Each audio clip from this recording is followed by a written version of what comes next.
Aí sim, ó. Agora a Agora gente sim. está vendo o famigerado Power É, Apps. Mostra pra gente exato. esses ambientes aí, cara, porque Sim, sim, o sim. default, o default não é pro camarada usar, mas é importante saber que Jamais. tá lá, mas é importante saber que tá Tá ali, lá. né? Ele sempre existe. Esse aqui é impossível de tirar. Você vai criar um tenant da Microsoft, ele vai te dar o default como opção sempre do primário para todos os usuários. Porque tem que ter no mínimo um ambiente onde todo novo qualquer usuário da sua empresa, do seu tenant, seja adicionado. Então, esses outros ambientes, né, o desenvolvedor, o prod, o host, o meu é particular, que eu criei para testes, esse daqui não. Esse daqui eu tenho que ir adicionando manualmente as pessoas a ele. Eu até posso fazer um comando que adicione todos automaticamente, igual o default. Mas por padrão, isso só existe no default. Ou seja, o novo estagiário que entrou, ele já consegue criar um app porque automaticamente ele é adicionado ao default. Tá? Então, basicamente é por isso que tem que existir o default. Ah, mas eu quero tirar o default da minha empresa. Também ele não pode fazer isso, tá? Ele tem que existir. Agora, os demais é que tem que também existir em conjunto para compartilhar, fazer exatamente a melhor gerência. Então, como eu disse, eu estou aqui no host do pipeline, que é a terceira via que eu falei. Ele é a terceira via. Entre ele, eu gerencio esse dev e esse prod aqui. Você Tá? pode, você pode mostrar só como que cria o ambiente aí pro Sim, usuário que chegou, que está aqui no nosso papo, viu que tem um default. Aí ele quer criar o primeiro. Ele nem sabe que ainda aham, dá para ele criar um dev, nem um prod, nem um host, nem nada. Mostra o aham. processo aí, por favor. Tudo aqui, ó, na central da administração do Power Platform, né? Você tem essas opções aqui mesmo, na própria central do Power Apps. Abre a central de administração do Power Platform. Contanto que você tem as permissões de administrador do ambiente, né? Eu tenho aqui as opções ambientes, né? Environments aqui, ó. E daqui eu consigo criar um novo, eu consigo ver os que eu já estou adicionado, eu consigo adicionar aplicativos. Por aqui é feita toda a configuração, qual a região do teu ambiente, qual o nome que você vai dar a ele, qual o tipo, né? Se ele é... Olha lá, já tem até os tipos separados, né? Sandbox é o abertão, é o default. Ambiente de produção é produção, ele vem fechado, ninguém consegue editar ele. Ambiente de desenvolvedor é um ambiente aberto para desenvolvedores. Você adiciona desenvolvedores nele e aí os desenvolvedores vão trabalhando lá abertamente com as funções ali dentro. Então já tem os tipos, a Microsoft já prepara os tipos, já tem a questão de adicionar a Dataverse no armazenamento do seu ambiente, caso você tenha alguma capacidade de hospedar a Dataverse no seu ambiente. Então, você cria os primeiros ambientes por aqui, depois você cria o de host, né? Tem todo um tutorialzinho aí na documentação da Microsoft. Criou o de host e você consegue adicionar esse aplicativo nele, né? Depois desse aplicativo aqui, você configura os pipelines. Daí é basicamente isso aqui são as últimas execuções, só os dashboards de acompanhamento das últimas execuções. Essa parte aqui Bem é bom legal. fazer com calma e paciência, lendo a documentação, fazendo passo a passo, mas não tem segredo, não tem história. Eu quero só mostrar ele na prática mesmo. Para que que serve? Eu estou vendo muita burocracia, não estou vendo benefício. Tá vendendo peixe aí que não tem benefício. Então, vamos lá, benefício. Vou entrar no meu ambiente de dev. Tá? Eu vou mudar aqui para o meu ambiente de dev. Dentro do meu ambiente de dev eu tenho soluções, normal, solutions, como deveria ser todos, né? Vou procurar aqui a minha solution, acho que ela está com o nome workshop, que é esse aqui. Tem muita solution. Aqui, workshop test, é só um teste do meu workshop. E o que é que tem dentro da minha solution? Como eu falei, é um exemplo, não preciso levar muito tempo. É um exemplo demonstrativo. Eu criei um aplicativo, inclusive, legal esse aplicativo que eu criei, tá? Eu vou abrir ele de edição aqui, porque eu não criei, quem criou foi a nova conexão de banco de dados com o SQL, desculpa, o banco de dados SharePoint com o Power Apps, que agora ele já cria com essa nova interface aqui, ó, que vai aparecer agora. Antigamente era aquela coisona quadrada que ficava só para dispositivo móvel e tinha só uma galeria inicial, tá? Agora ficou uma coisa mais, ó, bacana, já é responsivo, tal. Deixa eu fechar isso aqui, não preciso estar mexendo nas permissões agora. Deixei ele abrir que eu vou mostrar para vocês como o construtor, não criei nada, tá, pessoal? Lembrando aqui, ó, foi construído totalmente pelo o Power Apps. Então, ó, tá vendo? Ó? Construtor aqui, ó, criou o dev, criou. Isso aqui são registros, já está conectado na minha lista. Ele criou essa tela aqui, responsiva, tá? Então, se eu mudar aqui para a tela tamanho da minha tela, ou mudar para um dispositivo móvel, aqui um iPhone 11, ele já está responsivo, a galeria já está navegável, vira o iPhone, funciona também. E eu não construí um É, código aqui de responsividade, tá? Ele construiu tudo, rapaz, o pessoal tudo acha que na. é mágica, hein? O povo acha que é É, mágica. Não Tá mostra, lá. não mostra que é fácil assim, não, viu, Lemberg?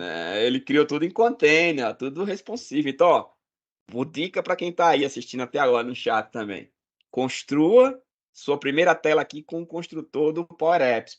Você tem a possibilidade de ver toda essa responsividade aqui sem fazer nada. Você entende como é que funciona e aí você começa a criar suas próprias automações. Ou aplicativos, desculpa. Então vamos lá. Eu tenho uma lista só de SharePoint. Eu vou até abrir o SharePoint aqui para vocês observar o dado real aqui.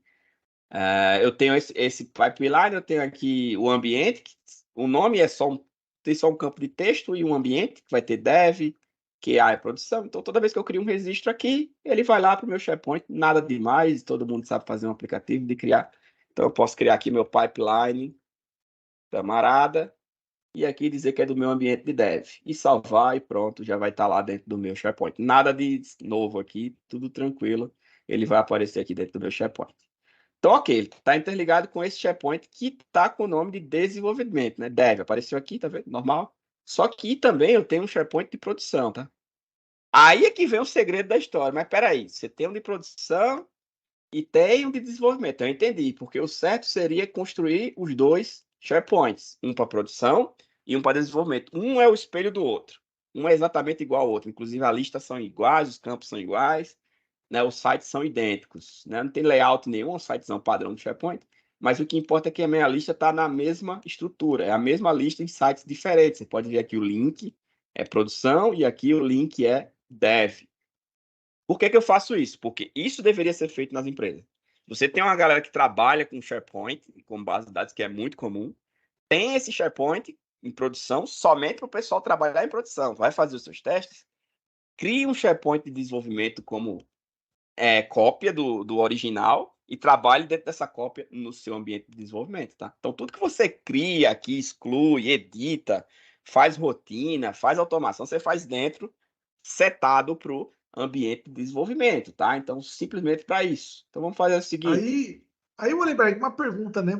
Que é comum Uhum. do pessoal fazer se a melhor prática é você separar o ambiente dev e prod em sites diferentes ou você criar subsites. Você tem um site principal e tem um subsite prod e um subsite dev. Na sua visão, o que é melhor? Eu sempre atuo por criar sites diferentes. E aí eu vou explicar o porquê. Não tem melhor e tem pior. Criar subsites é uma boa. Mas criar sites diferentes, você consegue particionar melhor a questão, principalmente aqui nas conexões que é utilizada entre as variáveis globais. Lembra de variáveis globais? Eu coloquei duas variáveis globais aqui, ó. Uma que diz qual é o meu site, que é o site atual, que eu estou trabalhando em dev, aqui no ambiente de dev, essa variável global está setada para trabalhar em dev. E aqui a minha lista é a lista que está no site de dev. Lá em produção, se eu abrir aqui outra aba para produção, deixa eu abrir aqui outra aba para produção para vocês verem uma coisa. E aí eu vou ver o app rodando lá em produção agora. Vou trocar aqui para produção. Também tenho a solution. E dentro da solution eu também tenho o mesmo aplicativo, porque eu transporto a solution inteira, né? Então aqui a solution está aqui já, ó. Ela está com o mesmo aplicativo, ela está com as mesmas variáveis, só que o valor que vem aqui é diferente. E eu configurei esse valor usando o pipeline. Quando eu disse que o valor de dev não existia em prod, o pipeline disse: opa, essa variável aqui não existe em produção, cara. Qual é o site que você quer botar? Aí eu disse: o site é esse, passei o link para ele, né? Ele pede uma telinha bem amigável mesmo, tem um avançar. E a lista é essa, pipeline test. Passei o nome do site numa variável, depois passei o nome da lista na outra variável. E aí, beleza, ele já entendeu que quando chegar em produção, a gente vai fazer isso, vou deixar aqui no stand-by aqui, né? Quando chegar na produção, eu quero que essa solução receba o site, né, do SharePoint produtivo e a lista do SharePoint produtivo. Isso serve para tudo que está dentro da minha solução. Se eu tiver Automate, então lembra do trabalho de abrir o Automate, trocar a conexão, mudar os endereços, abre o Power Apps. Imagina fazer isso, abrir o Power Apps, mudar as listas, importar as listas de novo. Os devs fazem isso manualmente. Mas no ambiente de produção, lembre-se, no ambiente de produção, a gente está aqui no ambiente de produção. Deixa eu voltar aqui para o meu ambiente de produção. Se eu tentar abrir meu Power Apps aqui para mudar as listas, não vai, mano. Não é para ir mesmo, porque ela vem como não gerenciada. Ele não dá a opção de editar em produção. E a ideia justamente é essa, te dar o controle de não dá para. É uma solução gerenciada. Existem soluções gerenciadas e não gerenciadas. Não gerenciadas é aquela que são abertas para edição. Você consegue editar ela, geralmente você usa ela no ambiente de dev. Mas uma solução gerenciada, ela vai locada. Você não consegue abrir o app para editar. Você só consegue abrir o app para rodar. Literalmente, que produção é só para executar. Não é para fazer configuração, não é para sair trocando lista no site de produção. Beleza? Esse é um ponto. Esse é um ponto. Aí a pessoa usa muito solução não gerenciada em produção porque tem que fazer essas alterações no app, mas não é o caso. Então vamos lá, eu vou fazer uma pequena alteração no meu app, né? A ideia aqui, né, da aula do Power Apps, né? A gente falar muito de Power Apps. Eu vou fazer mudar a cor só o tema aqui. O tema tá meio marronzado aqui, eu vou botar um azul. Bom, mas primeiro, se eu abrir aqui em produção, você vai ver que ele vai estar azul, né? Deixa eu abrir aqui em produção. Só dá para abrir ele aqui, né? Vamos abrir ele aqui.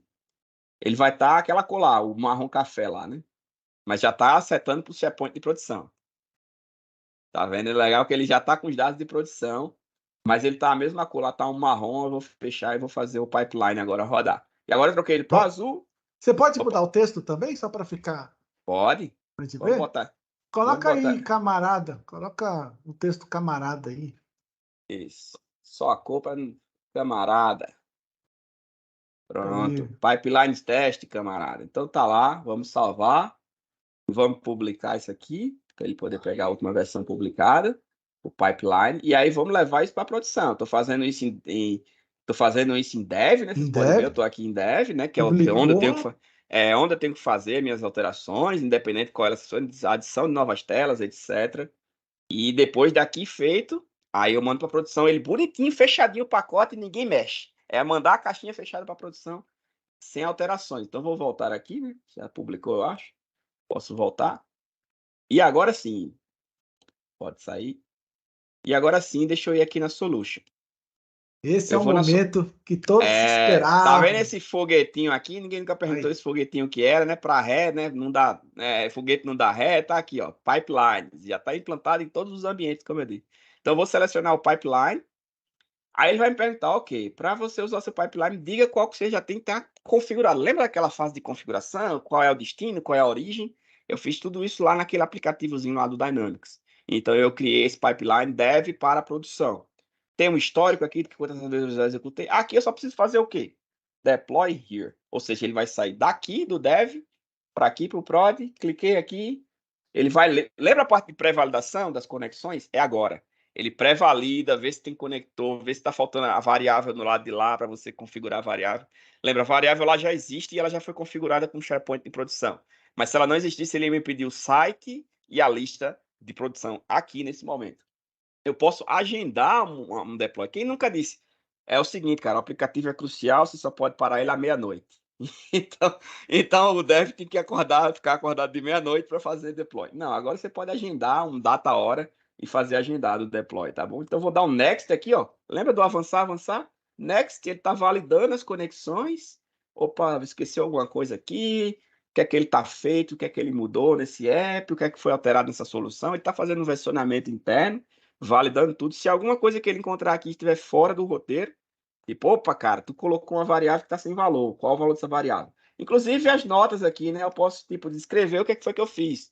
Coloquei a frase camarada, mudei a cor para azul. É minha nota aqui, né? Ou eu posso usar o AI para gerar isso para mim. Olha lá. Ele já gera para mim uma descrição do que é que eu estou colocando dentro da solution e tal. Não preciso nem me preocupar em documentar o que foi feito. Até isso ele faz para mim. E agora, Até isso, a inteligência artificial chegou até no comentário, né? A gente até vai nos ficar cada comentários. vez mais preguiçoso, né, camarada Oliver? Sim, mas pense no tempo economizado nisso, que às vezes é um padrão, né? As empresas pedem um padrão. Não, mas documente o que você fez. Cara, o copiloto pode fazer isso, a inteligência artificial pode fazer isso para você. Você tem que fazer o desenvolvimento, a parte que lhe preocupa. Óbvio, mas tem que saber documentar, tem que saber ler, tem que saber estruturar, tem que saber tudo isso. O pipeline está rodando, a gente vai deixar ele rodando aqui. O que é que ele está fazendo nesse momento? Pegando a minha solução em dev, levando para produção, alternando para todas as configurações que precisam em produção, principalmente também a parte de fechar para edição, né? Ele não vai deixar isso aqui ficar aberto para edição lá no ambiente produtivo. O que eu tinha de editar, o que eu tinha de fazer, eu fiz aqui no meu Power Apps, eu transformei ele em azul e tal, tudo foi feito aqui. Lá no meu ambiente de prod, eu quero que ele receba do jeito que veio lá e sem fazer nenhum tipo de alteração. Ele ainda está rodando. Ele leva uns 2, 3 minutinhos, porque tem pouca coisa. Mas enquanto ele roda aqui, podem ir falando. Eu consigo acompanhar o histórico, consigo ver todas as execuções que já foram feitas nesse pipeline. Agora ele está fazendo o deploy, mas eu consigo ver histórico, consigo rastrear, consigo ver o que foi feito nas versões anteriores. Tudo isso aqui dentro desse histórico de execuções do pipeline também. Para essa específica solução. Lembrando, o pipeline não é para múltiplas soluções, não é para pegar 10 apps e colocar todo mundo dentro de um cano e vai lá, distribui todo mundo para produção. Ainda não, por exemplo, no DevOps dá para fazer isso. Quando você trabalha em larga escala de projetos, dá para fazer isso no DevOps. Aqui ainda é uma coisa que começou há pouco tempo, então é um por um a solution, mas já resolve muito problema. Por exemplo, não ter que configurar o SharePoint lá no destino, não ter que exportar aqui, eu teria que exportar aqui, importar lá no outro, reconfigurar as conexões, ter que mandar como Sim. não gerenciada, era muito trabalho para fazer isso. E a gente vai ver aqui que em alguns minutinhos ele vai fazer esse trâmite todo aí, esse meio campo inteiro para a gente. E aí, Wallenberg, e uma pergunta que eu faço é com relação à gestão de revisão do aplicativo, né? Quando a Uhum, pessoa publica o aplicativo direto no ambiente default, né? O camarada fez o primeiro app, publicou, compartilhou em default, o app está salvo numa versão e publicou em outra versão. Tá aham, salvo e publicou, né? Então, tanto a aham, versão salva quanto a versão publicada é a mesma. E aí o aham, camarada começa a salvar, a fazer modificações no app. Inclusive, hoje teve até uma pergunta dessa lá no nosso grupo, né, da comunidade. uhum. E aí o camarada, acho que foi na sexta-feira, inclusive, ele comentou lá, esqueci o nome dele, mas talvez está até assistindo aqui, viu? Se for você, dá um oi aqui no nosso chat, tá? Se O cara identifique. começou a trabalhar sexta-feira, tal, chegou hoje na comunidade, gente, bugou porque eu perdi a versão, tal. Esse controle de versionamento do app antes, quando você fazia no app sem estar dentro de uma solução, sem estar nessa questão de deploy, pipeline, você Uhum. conseguia voltar lá no próprio aplicativo, né? Você ia lá para a Sim, gestão de revisão, olhava a versão que estava e fala, ó, reload aqui, sim, sim. republish, enfim, carregava por lá. E agora que tem o pipeline, né? Para você fazer esse controle, não sei se é o momento já, mas depois mostra para nós Aham, como que funciona isso, tá? legal. Sim, é possível. E assim, terminou, vamos só observar, eu volto aqui. Só que aí é outra função do pipeline, a função de garantir o estorno lá, de voltar como estava antes. Então, após a gente pode ver que a solução, deixa eu dar um F5 aqui. A solução foi atualizada inteira aqui, ó, alguns minutos atrás, 2 minutos atrás. Então, é em tempo real, tá, pessoal? Esse é ao vivo. Comenta é ao vivo. Quem sabe faz ao vivo. E agora eu vou executar o nosso app demo lá, né? O mesmo app, as mesmas. Com a diferença do quê? Ó, ele tá dizendo que eu tenho uma versão mais nova aqui, ó, porque tá em cache, né? Vou dar uma atualizar aqui, para atualizar meu cache. Ele tá azul e tá pipeline test camarada. E, ó, e note que os dados que eu tinha lá em dev não apareceu aqui, porque isso aqui é meu SharePoint de prod. Então aqui eu teria que criar uma nova linha, tipo, nova de novo, pipeline camarada, pipeline camarada, e dizer que aqui sim é meu ambiente de prod. Se eu deixar em branco, ele pega o default lá, prod. Então, ó, agora ele está dizendo que você está em prod, porque antes a gente abriu o dev, estava aqui, ó, pipeline camarada em dev e em prod, o pipeline camarada em prod, ou seja, ele já redirecionou para o SharePoint correto e ele já recebeu todas as atualizações, a mudança de cor, o nome camarada lá no título, ou criação de novos objetos que eu tivesse feito nessa aplicação.